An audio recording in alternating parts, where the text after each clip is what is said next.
And now I wish I could just Good evening, Keto and Wrestling, MJ Wrestling Shoots family. Matt Joyce here with another live stream tonight of Dark Side of the Ring. Billy Haynes. Billy Jack Haynes. Please allow me to be your eyes and ears for this broadcast. You want to say that nothing in wrestling surprises you? The former professional wrestler is now accused of shooting and killing his wife. That's surprising. And then all of a sudden the news broke. It's Billy Jack. He just electrifies the crowd and they love him. What? Billy Jack did what? I could have believed it, but I didn't. I didn't want to believe it. Billy Jack Haynes. Years before this shocking crime, Billy Jack Haynes had lived the dream, rising from Oregon's regional circuit to stardom in wrestling's golden age of the 1980s. Portland, Oregon, Billy Jack Haynes. Billy Jack had everything, all the tools to be a top professional wrestler. Oh, look at the press slam.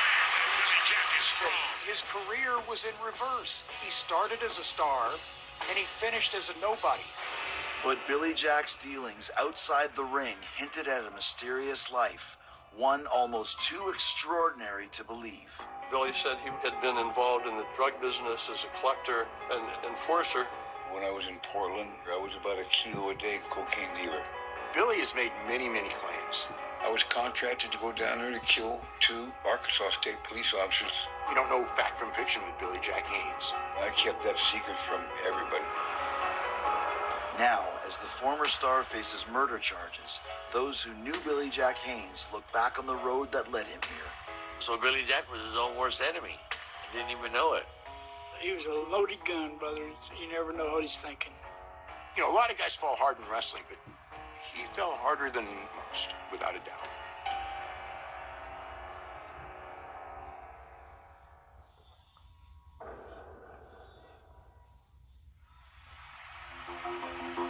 In the wrestling industry, I guess a lot of people may have forgotten about him. I got Oregon blood flowing through these veins. Even the most diehard WWF fan today would say, well, yeah, Billy Jack, he was there. Billy Jack reaching down that intestinal fortitude. What did he do? People now in the present day are trying to go back because of what's happened with Billy and trying to figure out, where did this start? We knew one day Billy Jack would do something crazy, but we never thought it would be that crazy. It shocked me, and then again it didn't. I don't know if you can understand that. That's one thing where when Billy messed up, he messed up. Final mess up. I guess if you took everything and laid it on the table, you could see it coming up. Before his recent murder charge, Billy Jack's past reveals other crimes, including 2 assault charges before he's 30. But the same mean streak that gets him into trouble also creates new opportunities in the wrestling business. Billy Jack Haynes was a thug. He was a street fighter. He was a boxer, a wrestler. Tough guy, don't get me wrong. My dad found him as a gym rat, and he's below that now. All his bios say he was trained by Stu Hart. Stu Hart threw him out of Canada because he was too rough and beat all his boys up. So he was back being a gym rat in Portland, Oregon when my dad and the assassin Dave Sierra found him. Well, he came to the Portland Sports Arena looking for work, and we got him hooked up. He looked unreal. He was like, jacked to the max. Me and Rip the Crippler Oliver talked the promoter Don Owens into using him. We knew with that size body and his home being the Pacific Northwest that we could draw money with him. Billy Jack Haynes. I mean, he fit the part, and everybody was giving him a chance. In 1982, Billy rockets to the top with a persona tailor-made for fans in the Pacific Northwest. Billy Jack's gimmick and look came from the movie Billy Jack, starring Tom Laughlin, about the ex-serviceman who was a karate expert and a loner. He was a dangerous man, but soft-spoken, but don't cross him.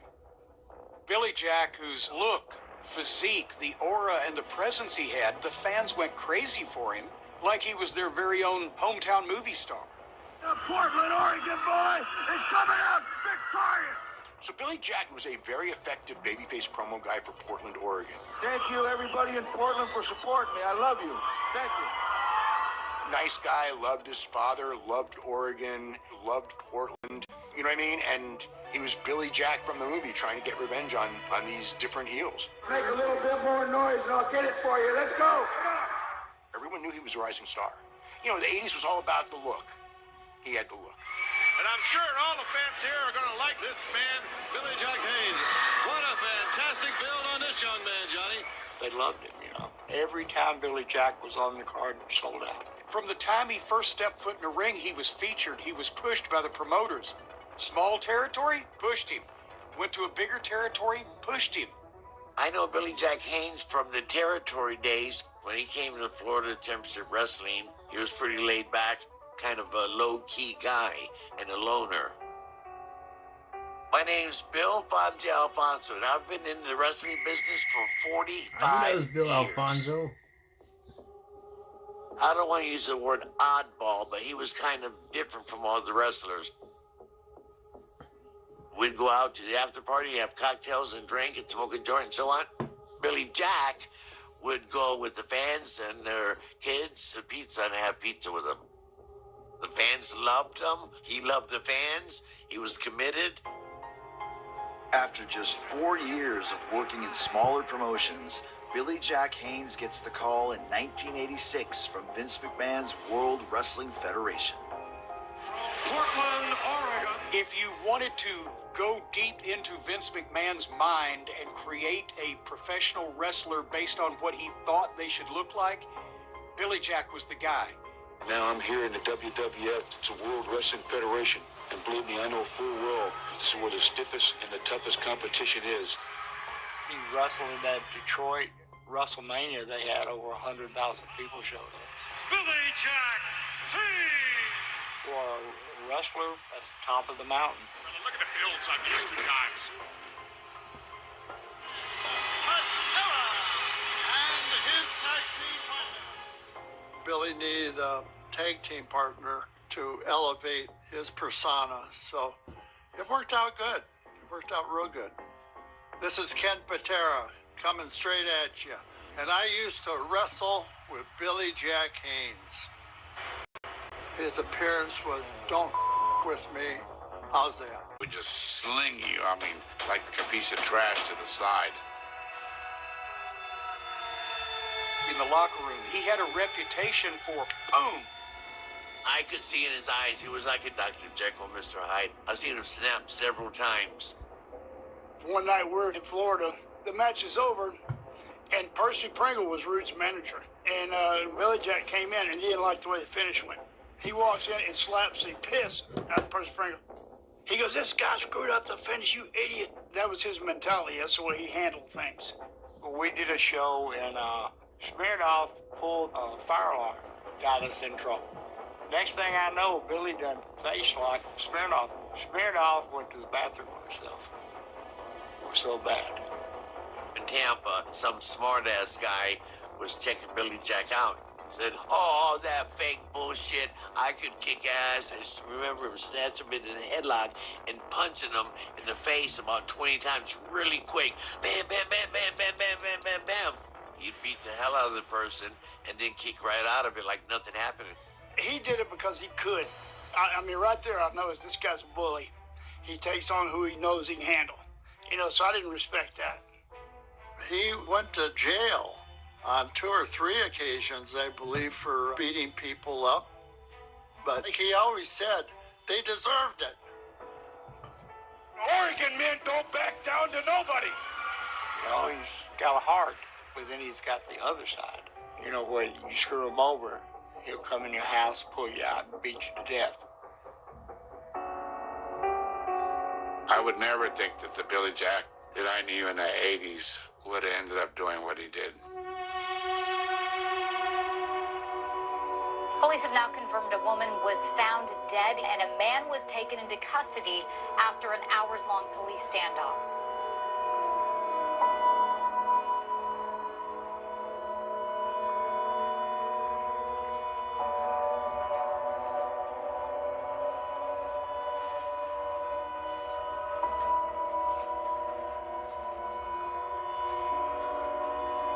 Oh, they're gonna sit There's down a whole with lot that people don't know about me.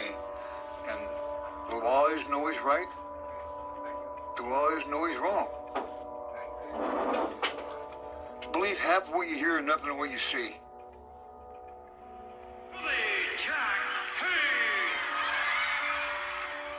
I'm Billy Jack Haynes from the World Wrestling Federation and a 14-year pro. Good to talk to you. Wow. Wow. This is the interview with Billy Jack Haynes from prison. How's everyone doing tonight? We got King L. Moxley in the house. Anthony, we got Jeff. We got Mike Harper. Happy belated birthday, man. 28 years old? That's awesome, bro. Yeah, I had a glitch on Keto and Wrestling, so I didn't see a lot of the comments. Just so you know. Shock Theater. What's going on? How you guys doing tonight? Yeah, Alberto Del Rio's coming back, apparently. WWE's been re-signed. You gotta be careful, Jeff. Yep. You're gonna have to put some grease on your hand to get it out of the mason jar if it got stuck.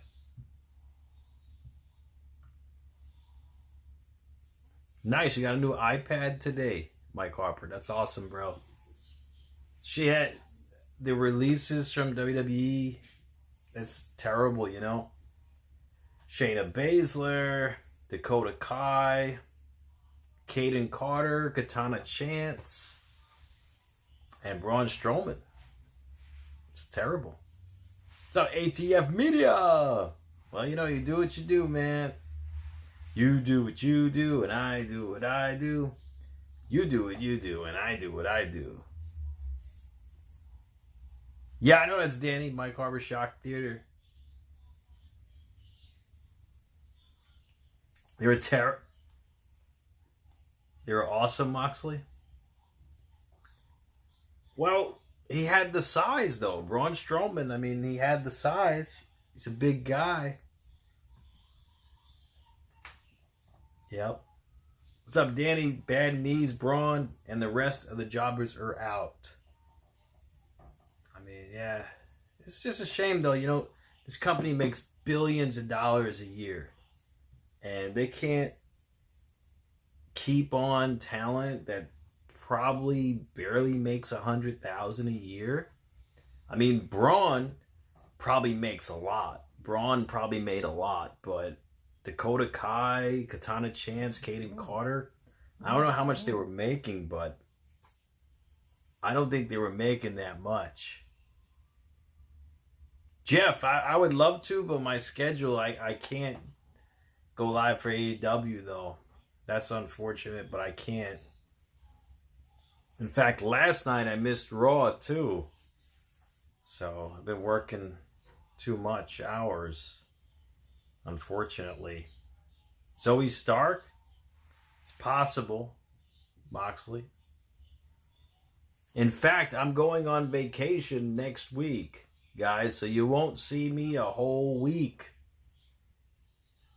Almost 2 weeks you guys won't see me. I'm going back to Florida, so I'm leaving on Friday. So you guys won't see me until the following week. But it should be fun, though. It should be fun. Turn it into a month like it was in September, Moxley says. Thank you, Garrett. Thanks, bro. GoFundMe? I mean, if you... Yeah, Jeff, you know, if you need money for something and it's really serious, GoFundMe, they could really help out people, you know? You can never come back if you don't want to. I mean, I enjoy live streaming. I enjoy seeing you guys too. So, each and every time I go on. All right, we're back. Loma County Justice Center jail. I've been incarcerated 6 months. What I'm talking to you guys today about is one small percentage of my life. And there's a whole big part of my life I'm leaving out here. The position I'm in right now, it's hard for me to bring up anything and talk about it. And I have my attorney out there. I'm glad that he's here today. It's a second-degree murder. And it's just way overcharged. Didn't happen. Didn't happen. That's what he says. There's only really two human beings I really love. That was my father, who was blind and in a wheelchair.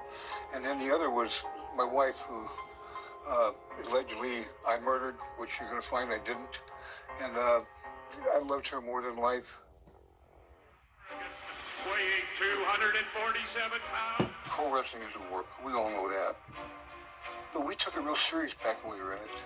Oh, look at the blood just spewing out of the forehead. I don't want to be negative towards anybody in this industry, you know. I don't. I respect the wrestlers so much. But, you know, they don't know me. Throughout his wrestling career, Billy Jack Haynes remains distant, private to the point of secrecy. He was not the life of the party, the life of the locker room. He wasn't making friends hand over fist. He was just that big guy over there. It's like something's going on. Billy Jack was a true loner. Then I realized he was very manipulative. He always had an agenda, and you never knew what he was up to. We'd go check in at the hotel there. 5 minutes later, Billy'd be gone. And he did that every night. I didn't know what he was doing. At that time, I was really heavy into the narcotics, into the painkillers. Uppers, lowers, I mean, you name it, you couldn't survive without it. I was 5 days a week in and out of airports. Different cities. Billy Jack going to work now. 340 nights a year. Heavyweight champion, Billy! I took 20, sometimes 25 pills a day. Vicodin, Percocet, you got in the way of wrestling and my life. All you beautiful children, drugs are negative. You are a positive influence for the world. I love you very much. Say no to drugs.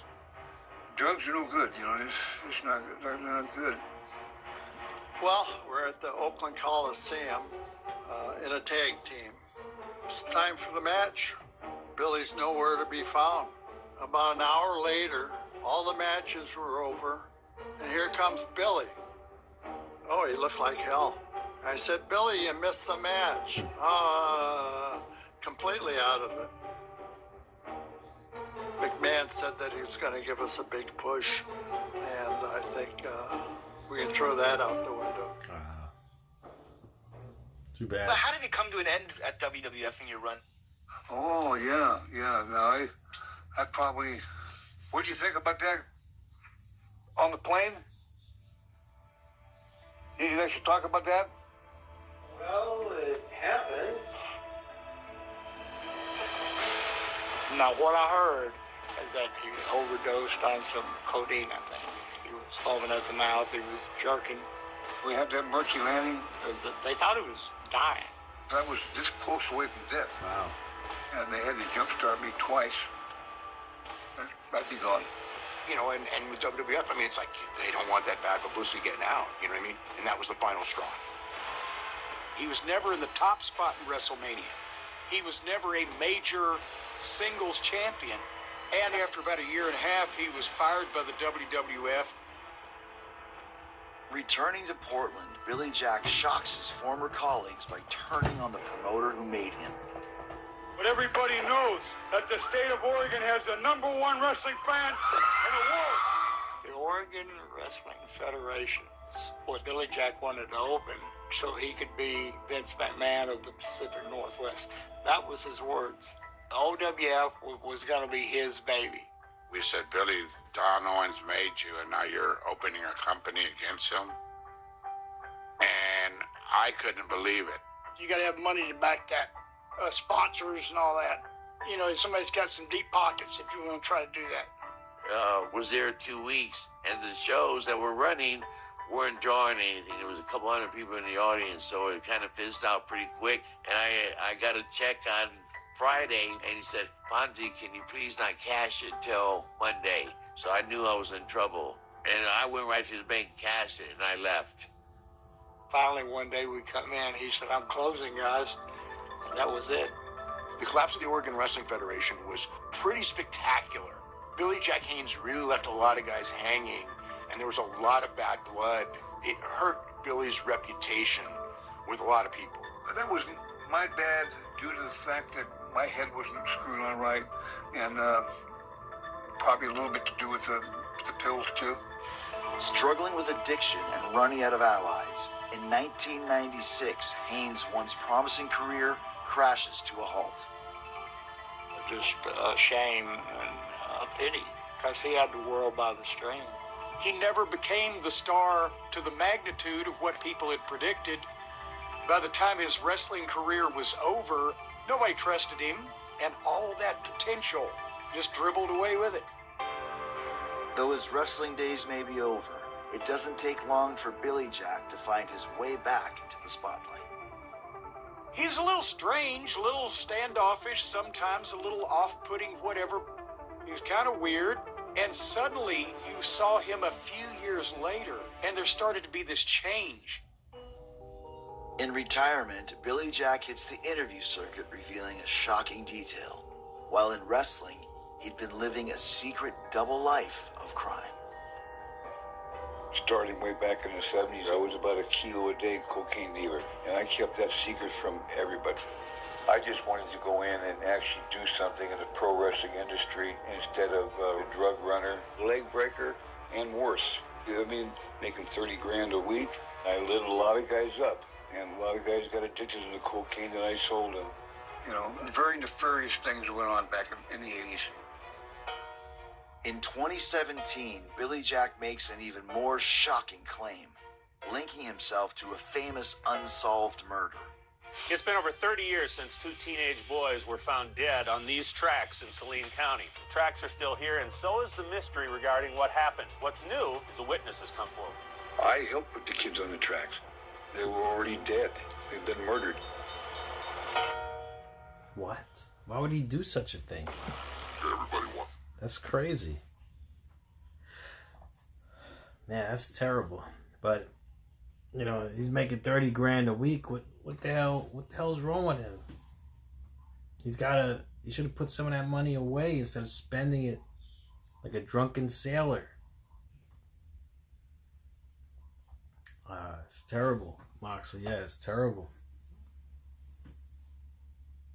Why would he put them on the train tracks? That doesn't make sense. Why he would do that?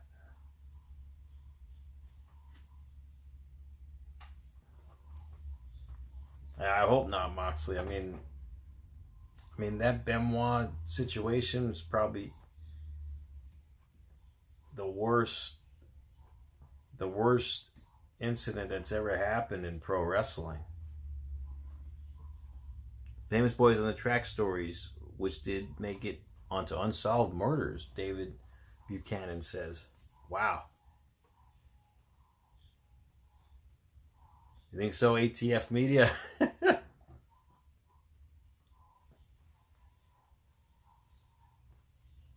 Yeah, it's just a shame.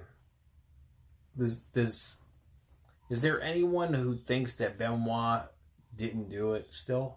Or is there just overwhelming amount of evidence that shows that Benoit actually did it? The worst incident in pro wrestling is the main event of WrestleMania, Jeff says. Something won. I hope not, Garrett.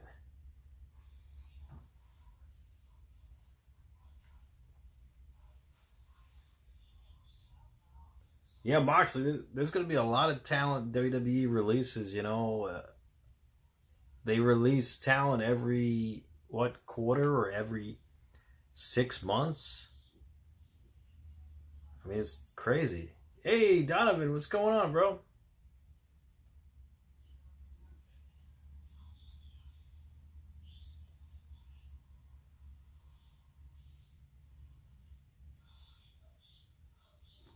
What's up, Mike?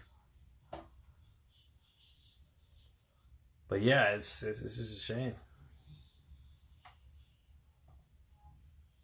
Oh, that Mike Harper's on Keto and Wrestling.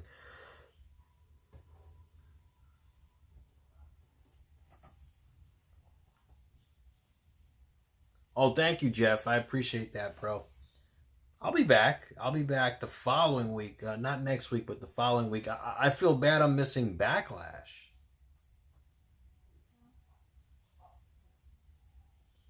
All right, we're back from commercial break. One of Arkansas's most notorious mystery. There was a famous murder case in Arkansas back in the 80s where these two teenage boys were run over by a train, is what they thought originally happened. In the pre-dawn hours of August 23rd, 1987, a 75-car cargo train made its regular night run to Little Rock, Arkansas. As engineer Stephen Schroeder drew closer, he made the horrifying discovery that two boys were lying motionless across the railroad tracks. Well, then somebody else investigated, found out they had been beaten, they had injuries. They weren't just run over by a train. Then Billy Jack started claiming that he was there and saw the murder because these two teenagers wandered into a drug deal. His story, the drug people wanted him to supervise the drug drop and payoff to make sure that everything goes okay, and he was going to videotape it also.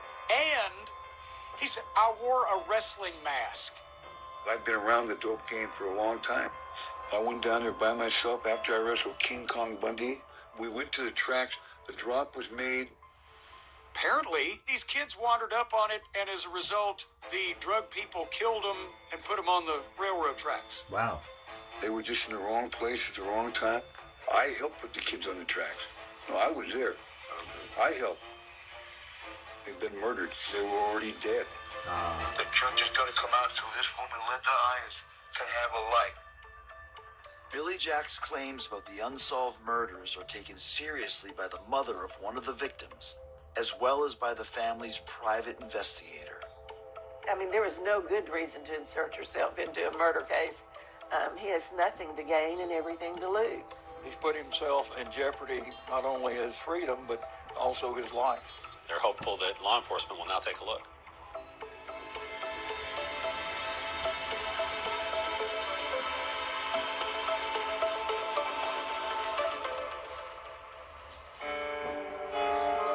As Billy Jack continued sharing his story, other details sound increasingly unbelievable.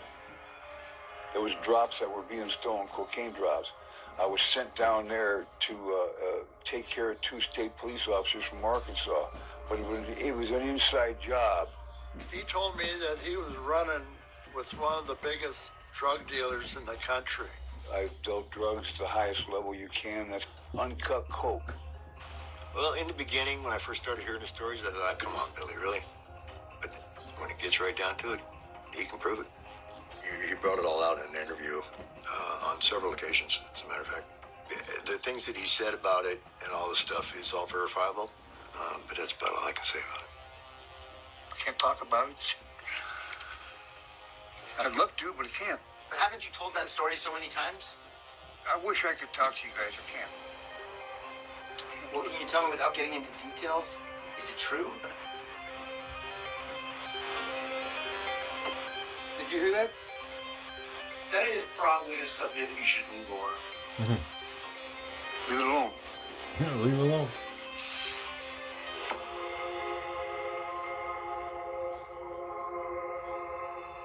So the Boys in the Track case remains open. As Billy Jack's interview appearances become more frequent, his claims extend far beyond drug dealing and the boys on the tracks, and many begin to wonder what's behind it. Bombshell tonight! Nancy Grace would say. Everything you're going to hear is the truth. He looked completely ridiculous, and then he had this white hair, but it was like a mop top cut, like he was Pete Best, the fifth Beatle. My mother and my uncle, when I was 15, were both murdered. There was two politicians that were involved. And he started concocting these stories where he was in the middle of a variety of newsworthy events.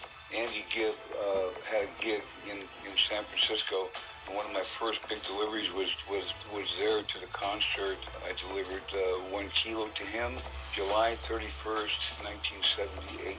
Some say, well, he knows stuff that nobody else knows. Well, the dude studies shit, I can tell you that. And that's how nutty he was. He don't have nothing better to do but to try to find his way to make himself back in the scene. I had cocaines from the Medellin cartel in Colombia. So I started making more money. The Clintons are involved too. Well, now, was he a drug enforcer for the Clintons? Why the would Bill Clinton call Billy Jack Haynes? Yeah, that's stupid. I took it for a grain of salt. He had to be on some good drugs to think that. But then the question becomes, where was the bizarre behavior originating? Conspiracy theories and being the Forrest Gump of crime, it not only sounds so preposterous, but there was no upside to him. These are just interviews being done with this kooky old man that people would put up on the internet.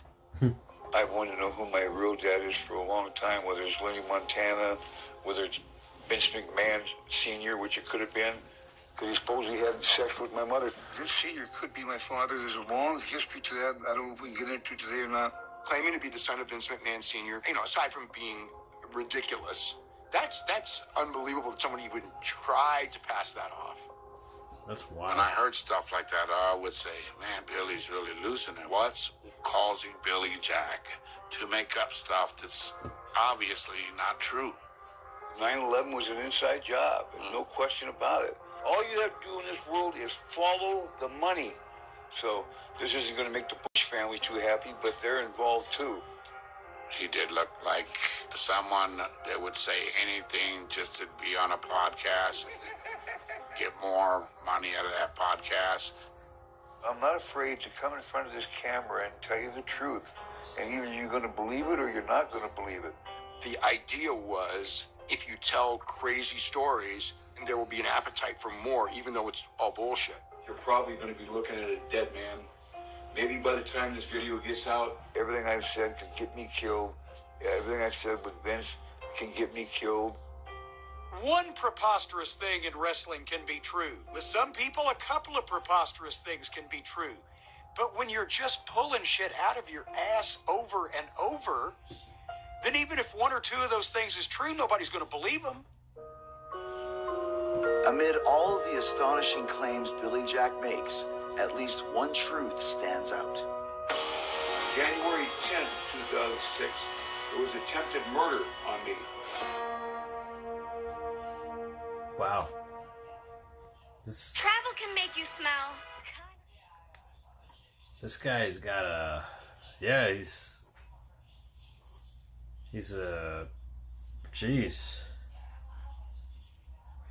He's either crazy or... I don't know. I mean, he's got a lot of issues. Billy Jack's lies makes Hulk Hogan look like a saint. That's right, Leslie. Jeff, I'm actually taking a train down. So I'm taking a train down from New York. Yeah, I'm not flying this time.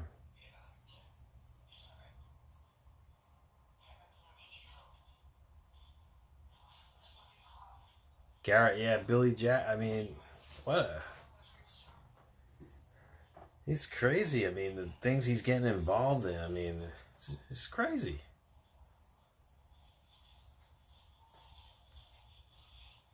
Think so, Moxley? I don't know. I don't think so. But that's wild.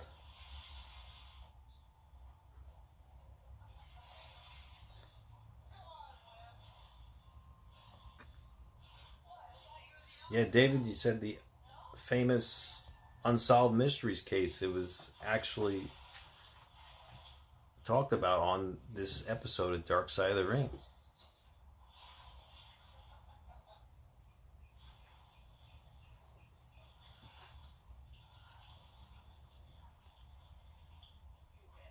But this guy is just completely out there. He's definitely doing this for the money, the podcasts, and because yeah, these wrestling podcasts, believe it or not, you know, they make a lot of money, these podcasts, with the views, and sometimes they get brand deals, sponsorships. I mean, you can make a lot of money doing these wrestling podcasts. These wrestling shoot interviews. Which I recommend a lot of these wrestlers do, especially the ones that are getting released. They have WWE on their resume. I'm sure they could talk about a lot of things.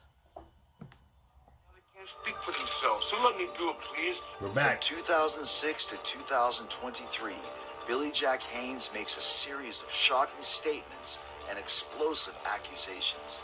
Vincent K. McMahon, I call it Vincent Killer McMahon. And yeah, that's right, you're a killer. Though many of Billy Jack's stories are dismissed as conspiracy theories, a violent incident in 2006 suggests that Billy Jack's ties to organized crime may be legitimate. This is the file from the work I did 16 years ago. Police reports, letters from Billy Jack, and a couple photos of Billy in the hospital. At the time, I was writing a column for the Portland Tribune. And so next thing I knew, Billy Jack is knocking on my door. He looked like Frankenstein's monster. He'd just gotten out of the hospital. He'd had several bones in his face broken, and he had stitches, as I recall. We sat down, and he started telling me his story. Basically, that he'd been called over to Jimmy Longoria's car lot. Longoria family was certainly one of the more prominent Portland crime families. Billy had been a bill collector, and then he said he delivered drugs for the Longorias. What have you got? What is all this stuff? Yeah, these are letters from Billy Jack from months after he came to my place. On January 10th, 2006, I was set up for a hit or to be killed by two hitmen hired by Jimmy Longoria. I drove through the open gate at the time scheduled 9 a.m. and I parked about 30 feet inside the lot, where I met a man and asked where I could find Jimmy Longoria. The man motioned over his left, and Jimmy Longoria was sitting at a desk with his hands behind his head with a very cocky look on his face. I said, "You're going to kill me, aren't you?" It was then, I believe, that Jimmy told me that paybacks are a bitch, Billy Jack. I remember looking at the office windows and seeing four men, and I thought I was a dead man. It was very clear that two guys attacked him. They beat him so badly that he had to play dead. He knew they wanted to kill him.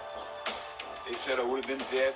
The instinct reaction saved me. Probably what little instincts I have left to save me. Jimmy Longoria had a pretty airtight alibi. He said two tweakers came onto his lot and provoked Billy into a fight. He said he'd never seen him before and couldn't identify him. I think they probably worked for Longoria. The surveillance cameras somehow had not been working, which was, of course, very suspicious. I cannot see out of my right eye. You can focus in here at my eye. Billy said it was retribution for 15 or 16 years before, when he had ripped off $200,000. He'd been a courier back and forth from Portland to Los Angeles, taking coke one way and money the other. Let's just say in the 80s, I transported drugs. I had a 1986 Toyota 4x4. They put the built-in cabinet toolbox. On the way back, he broke into the toolbox, saw $1,200,000, figured that $200,000 should belong to him. I gave him $1 million. I took my $200,000. Billy said this beating was retribution for that. I think he ripped off the Longorias. I think that much is true. But the idea that they would have waited 16 years didn't make any sense to me at all.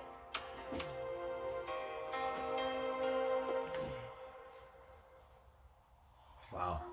There are also rumors that Billy Jack's organized crime connections might have been involved in his short-lived promotion in the late 1980s. I've heard rumors. I don't know something about the mafia, but I don't know anything about that. What I understood, he had cricket sponsors, and they seen a bunch of money getting lost fast, and they just all one by one pulled out, and that's why I think his promotion folded even faster. A lot of people that open wrestling promotions get into that because that's the easiest way to clean money. As far as like the money coming from the nefarious characters, it's very possible. He had a very dark life, and he probably had some very dark friends. I'm generally sympathetic to oddball characters like Billy Jack, but he was a puzzling character. When we were having lunch one day, I mentioned the 30-year-old murder of corrections official Michael Franke. I explained the case to him. We went on to something else, and about 2 months later, Billy Jack sends me something, all of a sudden claiming to have been involved and a witness to the Michael Franke killing. He didn't know anything about Michael Franke before I told him. 1991, in May 1st, on my dad's birthday of the murder of Michael Franke, I was forced out of Oregon, or my dad would be killed, I was told. I think maybe he convinced himself that he was involved, that he had actually seen the assassination. He was collecting newspaper articles, police reports, and marking them up. The whole page would be colored. He always had his binders and his shit. I don't know what was in it, but he had them. He always had them. It's just documentation, that's all I can say. It's not my place to go into those kinds of things, you know. Right now, as we speak, I'm writing an autobiography with one of the best writers in the world. It's something in there when people read, you'll see it's documented, and it may or may not get me killed. I don't know. He had quite a bit of stuff in there, yeah. At that point, it was sort of hands-off for me. You know, I just sort of back away from the case and say, I don't know what parts of this are true and what parts aren't. The beating was certainly for real. The involvement in the coke business was almost certainly quite real. The rest, I don't know. He talked like he believed it. Even as nutty as Billy Jack Haynes was, did I think that, you know, he would be 70 years old and the SWAT team would be outside of Billy Jack Haynes' house? There's a reason you're in trouble a lot, because you just gravitate towards trouble. This is going to be page 22, line 3, Mr. Haynes. Wow, so they're talking about him On the next episode. murdering his wife as well. I mean, this guy was in a lot of messes, man. Jeez. It's terrible. It's terrible what this guy did. I mean, got into organized crime. I mean, crime does not pay off. I mean, sure, you'll make a lot of money, but it's not a question as to if you will get caught. The question is when. It's always when, meaning you're going to get caught eventually. Hardly anyone gets away scot-free. ATF Media, yeah, he's lied about a lot of things, it seems. Cody Moxley, I don't know about that. No, Jeff, I don't know a locksmith. No. Although Poppy, on the other hand, we played a prank on him one night. We locked him out of his room. So what made it even more funny was that he had no clothes on. He had his underwear. And he shares this apartment with other people. So he has his own room. So my brother and I are running away, Johnny Boots. We're cracking up. And Poppy says, "You locked me out of my room!" So he just breaks in the door real fast. And it's a wood door. But he knew how to break it in. And he just broke it in. And he didn't really break the lock either. But he broke himself in. I don't know how he did it. But we asked him, how did you know how to break the door in a way that it wouldn't be completely broken? It would just let you in. He said, he's done that before. So we think Poppy's a crook too. So we think he's been a crook in his early years as well. So Yeah, we've played a lot of pranks on Poppy. If you guys get a chance, I have a whole playlist on my Keto and Wrestling channel of pranks we did on Poppy. So, you guys want a good laugh? It's about an hour long, the playlist. You guys want a good laugh? You guys check it out. All right, we're back. Lifestyle, making rare interview appearances. I wore Oregon here. There, take that. You know, where you can stick it up your ass. He'd been a non-entity in the wrestling world for 25 years. By the time he started just being the weird person that we've seen in modern times, I think you'd almost have to say he was on some kind of substance. I heard that he was having financial difficulties. You think you're on top of the world, next day you turn around and you got 2 nickels to rub together. He was homeless, yeah. Homeless? Yeah, that's right. In my van sleeping. Rip Oliver opened his house for Billy Jack to live there. So Rip, I found out that he was dying 2019 in December. So I left Portland and flew down to Florida and spent the last 3 months with him. I'm not looking for no pat in the back, nothing like that. Oh, he was a great guy. He never came here for my dad. He came here to have a free place to live, and if he was on pills before he got there, he damn sure was before he left. You said he stole your dad's pills? Yeah. My dad was, I don't know, months away from dying.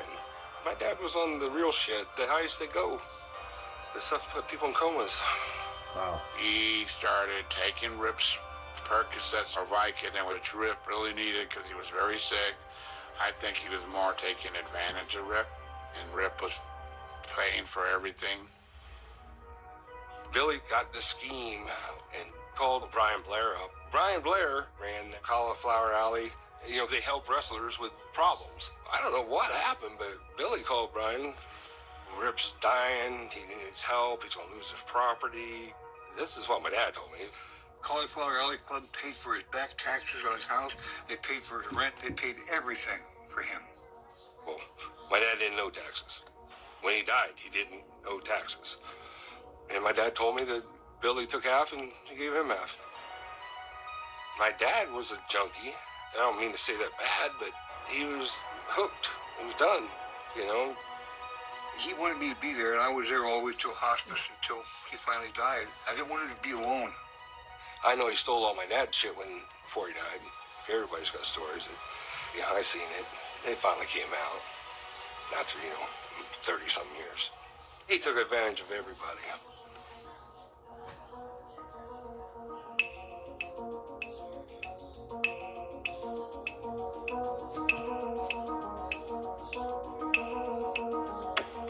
Back in Portland, Billy Jack begins a relationship with Janette Becraft, the mother of his friend Todd.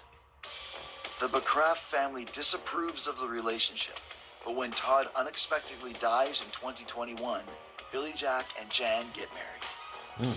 She was like 85, and he's like 70. And so when I saw the age of the woman, you hear stuff from people. Was he like using her for money or a place to live or whatever? This is actually the main house. This is the main bedroom on this side, and then the living room. You can kind of see through the kitchen. My name is Tom Matthew. I was actually living here before Billy Jack moved in. You talk to anybody in the neighborhood, they all loved him, man. He would walk around, talk to everybody, and He really loved Jan a lot, and he was quite devoted to her. She was sick. She was ill with the dementia. Some days she'd have good days, and some days, most of the days were bad. And that wore on Billy pretty hard. she had some good days, but they were getting worse. And her family definitely did not like them being together. And I don't think they were going to separate. In my opinion, he took very good care of her and wanted to protect her and keep her from any kind of harm. The last time I spoke to him was 2 days before the incident. And I told Billy, I said, Billy, you look terrible. He hadn't slept. He hadn't hardly eaten anything. People with dementia, they become combative. It's tough to watch a loved one, go through that kind of mental decline. I seen the cop cars and stuff on my security camera. So I went outside to see what was going on. I looked down the street and I saw them all down in front of Billy's place, and I thought, oh, shit. Detectives have been at the scene all day, and police say the investigation is just getting started. I hear a banging on the window, and out the back window, like, I looked out and it was SWAT. It was freaking overkill. I mean, they had this place locked down. Tactical teams, including the Special Emergency Reaction Team and the Crisis Negotiation Team, were called to the scene. Around 2 hours later, a man was detained. So what happened? Well, I mean, he took her life. I mean, and it took them like maybe an hour to be in and out when they actually took her body out. When Billy was arrested, the whole neighborhood basically was in shock. Just like me, I didn't believe it either at first. He's just a big gentle giant, and when you see it firsthand, it's it tears your heart out. Billy Jack was kind of a nut.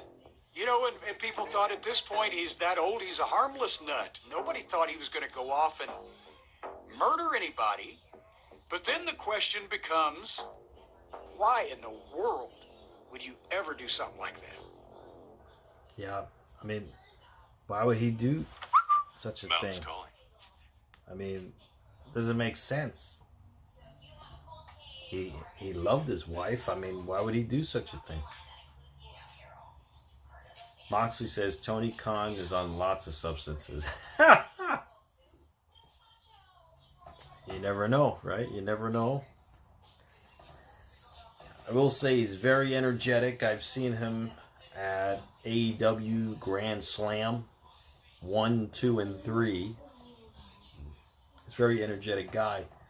Now, I didn't go to Grand Slam 4 because AEW just became unwatchable for me recently, so I didn't go to 4, which is a shame because I was actually starting a tradition going to AEW Grand Slam because they were all good shows, but it just started to get worse and worse.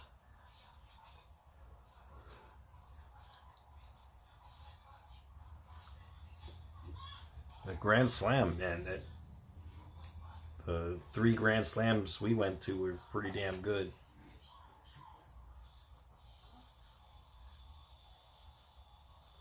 Especially Grand Slam 2. I think that was with Daniel, or was it Grand Slam 1, Daniel Bryan against Kenny Omega? Or was that 2?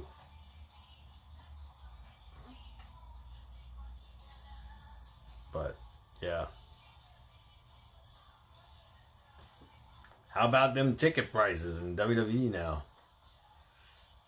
Jeez, they have gone overboard with them ticket prices.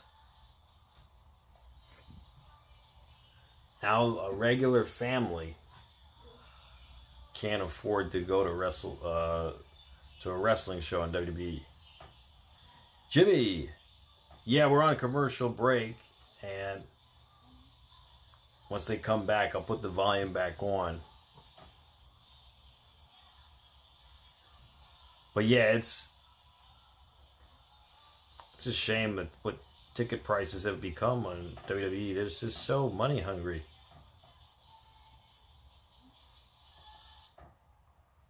Oh yeah, Jimmy. Oh, nice.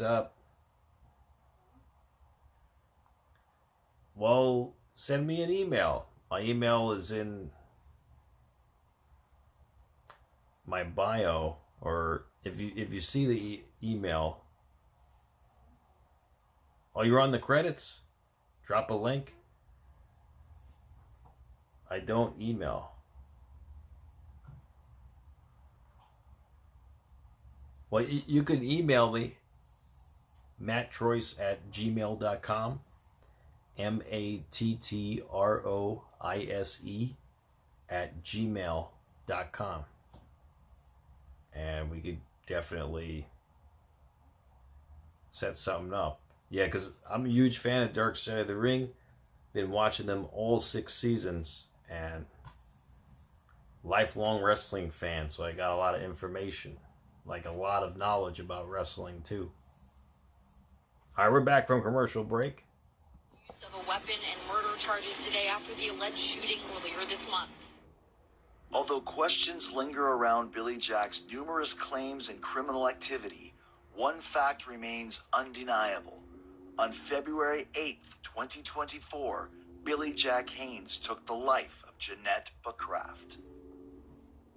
Now, as he faces trial for second-degree murder, Billy Jack has a new story to tell.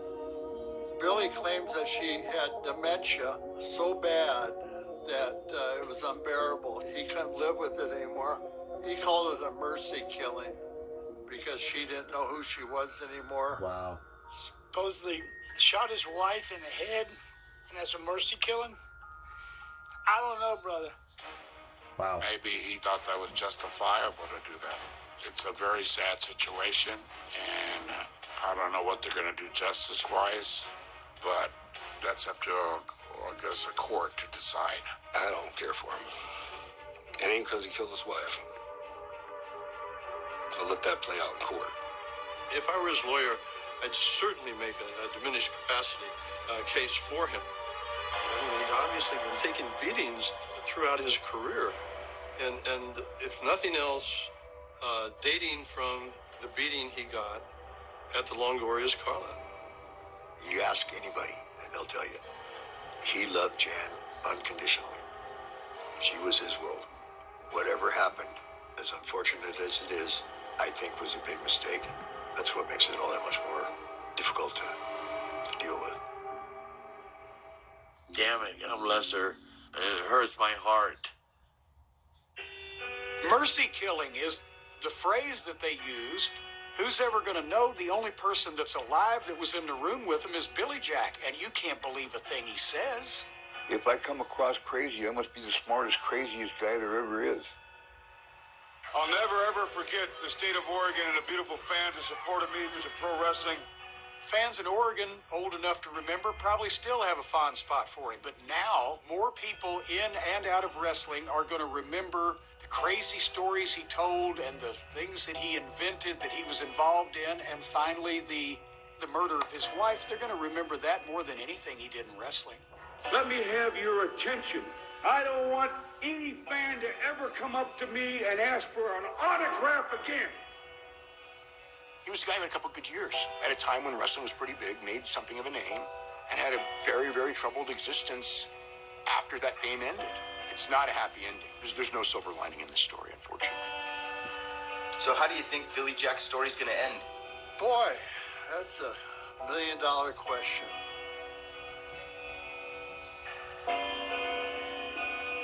So he pleaded not guilty to murder in the second degree, and unlawful use of a weapon in connection to the death When that door shuts, of his gets wife. to reality real quick. That there's no getting out of here. Until trial. So what happened? So he claimed not guilty. Attempts to reach the family of Janette Becraft. You feel good about your chances? I do. Were unreachable. His trial is currently set for December 2025. Wow.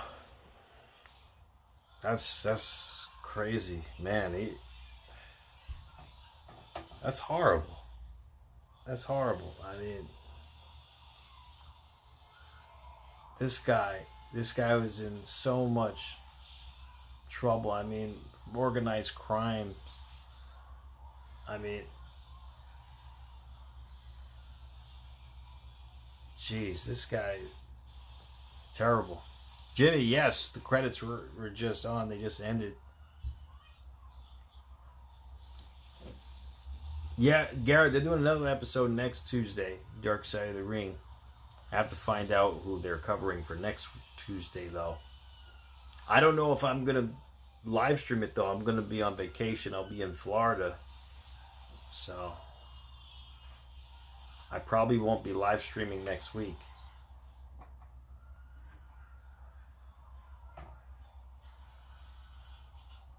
Drop the link, Jimmy.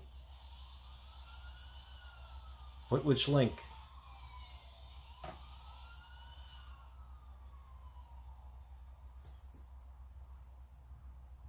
I should take years off, Moxley says. Oh, maybe Garrett, maybe do a reaction video for the next episode of Dark Side of the Ring. because I can't live stream it. That's a good idea. Oh, you can come on the show? Oh, I actually don't have that capability on this platform. I'm using Prism, so I'm not using StreamYards or anything. So it's a basic live stream platform, so I can't invite guests. But I would love to have you on. Absolutely, Jimmy. Maybe next time if you stop by again. Maybe I'll go on StreamYards next time then. StreamYards were fun, Moxley. They were a lot of fun.